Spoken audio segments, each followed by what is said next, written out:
जय संविधान, जय भीम, महात्मा गांधी की जय, गोडसे मुर्दाबाद।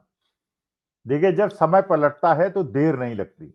बहुत दिनों से लोग ये सोच रहे थे कि भारतीय जनता पार्टी का जो अजेय रथ पिछले 11 साल से चल रहा है और जिसका चुनाव आयोग के माध्यम से महाराष्ट्र में, हरियाणा में, बिहार में हारा हुआ चुनाव भारतीय जनता पार्टी जीत गई और इस काली रात का अंत कब होगा और सुबह कब निकलेगी।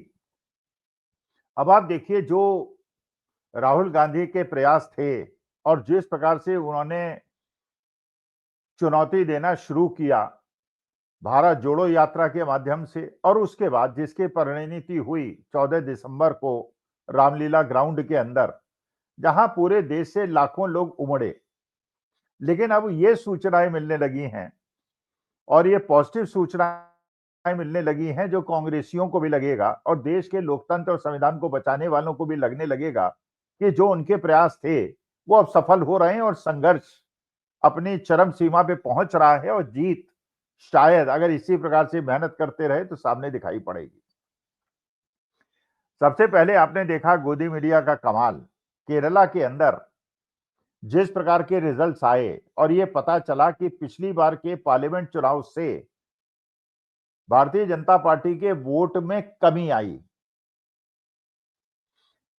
भारतीय जनता पार्टी को एक मेंबर ऑफ पार्लियामेंट केरला में मिले थे जो बाद में मंत्री भी बने। उनके चुनाव क्षेत्र में भी भारतीय जनता पार्टी हार गई।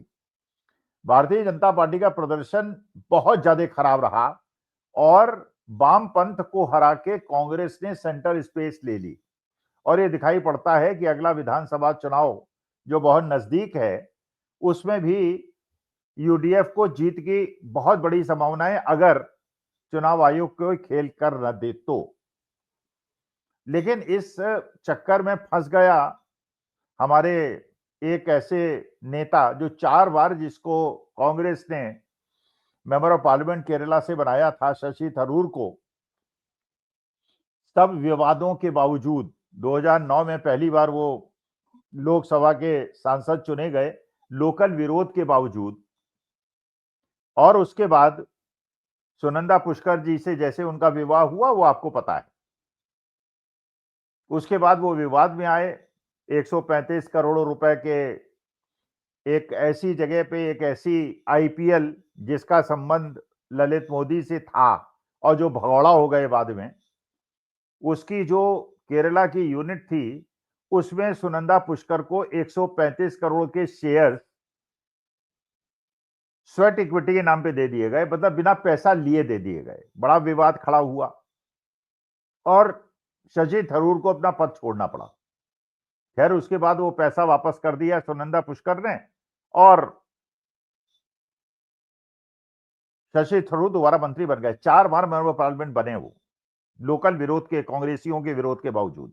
लेकिन शशि थरूर साहब महत्वाकांक्षी व्यक्ति, इससे उनका पेट नहीं भरा। शायद वो भी सिंधिया जी के रास्ते पे चलने का प्रयास करने लगे और भूल गए कि अमरिंदर सिंह, जिनको कांग्रेस ने चीफ मिनिस्टर बनाया था पंजाब का, वो भी भारतीय जनता पार्टी में चले गए थे जरा सी बात पे रूठ के। आज वही कह रहे हैं कांग्रेस में लोकतांत्रिक व्यवस्था ज्यादा अच्छी थी और मैं कांग्रेस में रहता तो बेहतर था। अब देखें कब वो कांग्रेस में वापस आते हैं और कब अशोक चौहान, आरपीएन सिंह और ये सब लोग वापस आते हैं, क्योंकि ये केवल कांग्रेस को डेंट करने के लिए इनको भारतीय जनता पार्टी में लिया गया है, लेकिन वहां पे इनका कोई स्थान नहीं। लेकिन केरला के अंदर जिस प्रकार से यूडीएफ की बंपर जीत हुई है और उसके बाद तेलंगाना के अंदर जैसे जीत हुई है, आपने देखा वहां 3 फोर्सेज हैं तेलंगाना के अंदर। पहली फोर्स है कांग्रेस, दूसरी है बीआरएस और तीसरी है भारतीय जनता पार्टी। और बीआरएस आप जानते हैं बहुत मजबूत पार्टी हुआ करती थी, लेकिन उसने भी गलती की थी कि वो भारतीय जनता पार्टी से उसने मित्रता कर ली थी और भारतीय जनता पार्टी ने उसके बेस को खत्म कर दिया था। और पिछली बार विधानसभा चुनाव और विधानसभा और लोकसभा चुनाव में बीआरएस खत्म हो गई और कांग्रेस बहुत तेजी से ऊपर उठी विधानसभा में। लोकसभा के अंदर भारतीय जनता पार्टी और कांग्रेस का प्रदर्शन करीब करीब बराबर रहा।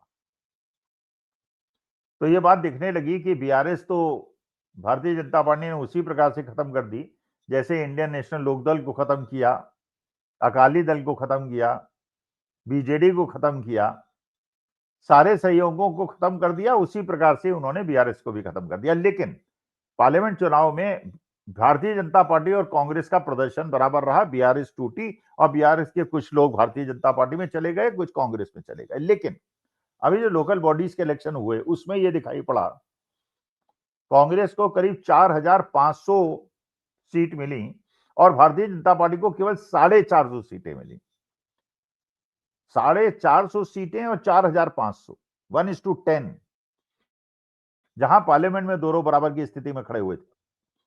इसका मतलब यह है कि साउथ के इलाकों ने, नॉन हिंदी स्पीकिंग इलाकों में, जहां पे साक्षरता दर ज्यादा है, वहां पे भारतीय जनता पार्टी का मामला बहुत ज्यादा गड़बड़ हो गया है, जो कि उत्तर भारत वाले शायद अभी नहीं समझ पा रहे हैं।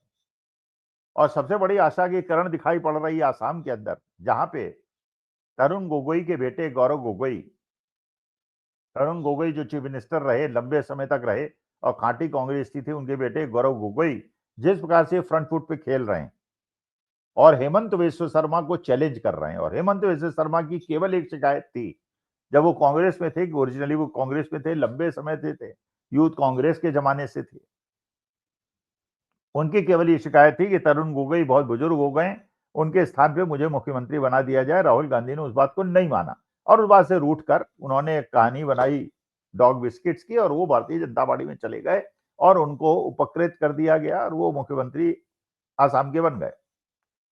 लेकिन गौरव गोगोई को जिस प्रकार से राहुल गांधी ने आगे बढ़ाया, गौरव गोगोई ने जहां भी लोकसभा के अंदर उनको मौका मिला, जिस प्रकार का ओजस्वी भाषण उन्होंने दिया और रामलीला ग्राउंड में भी जैसे उन्होंने संबोधित किया, आसाम के अंदर 11,000 भारतीय जनता पार्टी और एजेपी के कार्यकर्ताओं ने पिछले दिनों में कांग्रेस ज्वाइन की।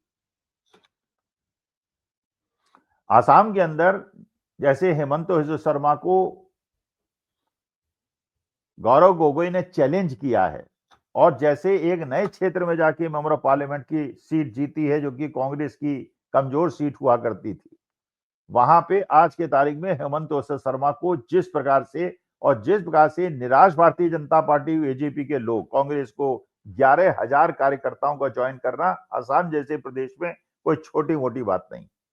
और इसके बाद एक नई घटना जो घटी है, प्रेस क्लब ऑफ इंडिया का इलेक्शन हुआ। मैं तो जर्नलिस्ट नहीं हूं, तो प्रेस क्लब का मैं मेंबर नहीं हूं। और प्रेस क्लब ऑफ इंडिया में एक ऐसा गुट था जो वास्तविकता में जर्नलिज्म करता था और उसकी जो अध्यक्ष महिला चुनी गई हैं, वो असम की रहने वाली। मैं उनसे बहुत ज्यादा परिचित नहीं था क्योंकि मैं जर्नलिस्ट हूं नहीं, तो मेरी बहुत ज्यादा जान पहचान नहीं है। लेकिन जब वो प्रेस क्लब ऑफ इंडिया की प्रेसिडेंट बनी, तो मैंने उनके बाद जानने का प्रयास किया, उनकी वीडियो सुननी शुरू की। तो एक वीडियो में उनकी देख रहा था नीलू व्यास के साथ।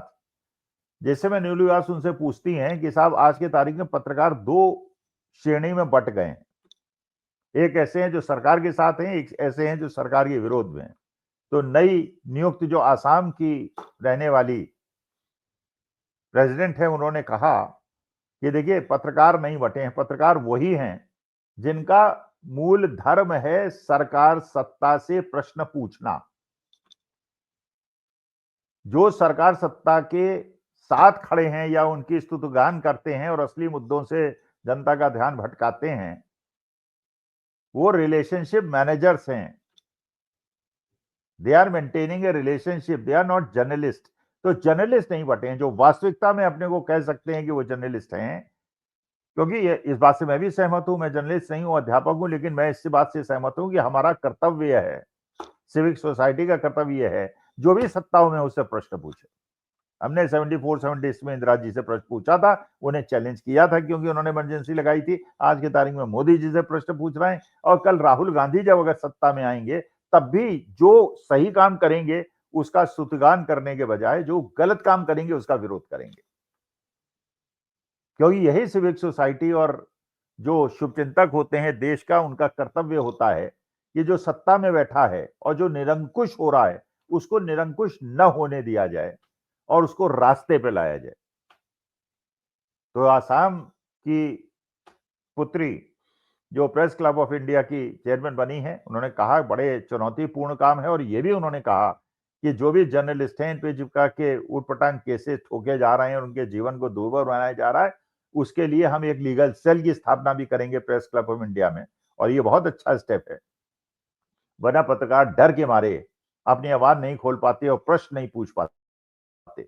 और जब नीलू व्यास ने उनसे पूछा कि क्या आप ये प्रेस कॉन्फ्रेंस कोई मोदी जी से करा पाएंगी, उन्होंने कहा अभी तक तो 11 साल से उन्होंने प्रेस कॉन्फ्रेंस नहीं की है। हाँ, ये दूसरी बात है, आम काट के खाते हैं, चूस के खाते हैं और आपको पसीना क्यों नहीं आता, आप इतनी मेहनत करके, उस टाइप की नहीं। लेकिन जहां पे इस प्रकार का प्रश्न उत्तर हो कि पत्रकार अपनी बात पूछें और सामने बैठा हुआ आदमी, चाहे वो मोदी जी हो या अमित शाह हो या राहुल गांधी हो, उसका जवाब दें, जिससे जनता उनकी असली डेप्थ को समझ सके और टेलीप्रॉम्प्टर से केवल इंटरव्यूज ना हो या प्री फिक्स्ड क्वेश्चनेयर के आधार पर इंटरव्यूज ना हो। तो आशा है, क्योंकि तेलंगाना में जैसे कांग्रेस ने फाइट बैक किया है, फाइट बैक किया है, क्लीन स्वीप किया है, केरला में क्लीन स्वीप किया है, आसाम के अंदर जैसे घटनाएं घट रही हैं और जैसे प्रेस क्लब की नई प्रेसिडेंट जो आई हैं उनसे आशाएं जग रही हैं कि देश के अंदर लोकतंत्र और संविधान को बचाने के लिए जो हमारा संघर्ष है, संभवतः हम सफल होंगे। 18 तारीख को एप्स्टीन फाइल की कुछ रिपोर्ट्स भी बाहर आने वाली हैं, वो आ जाएंगे तो उसके बाद सुन रहे हैं कि नए प्रधानमंत्री देश को मिलने वाले हैं। लेकिन लेट अस सी, अभी बहुत ज्यादा गेस करने की आवश्यकता नहीं है। नमस्कार, धन्यवाद और प्रणाम।